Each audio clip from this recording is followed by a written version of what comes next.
Imagine working 40 hours a week and still not being able to afford food. You see, even though I'm a successful businesswoman right now and I'm driving a BMW, when my girls were little, I raised them alone. I raised them on food stamps and I raised them on Section 8. When I say I raised them, I took part of that program until I could get my degree as a substance abuse counselor.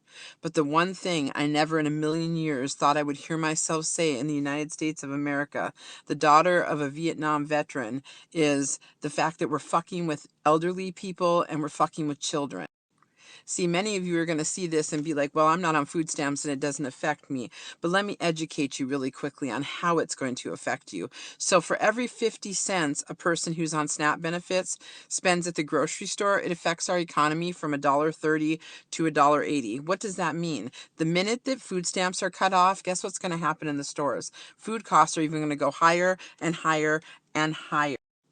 Then all of you out there who are like, well, I'm not on food stamps, this doesn't affect me.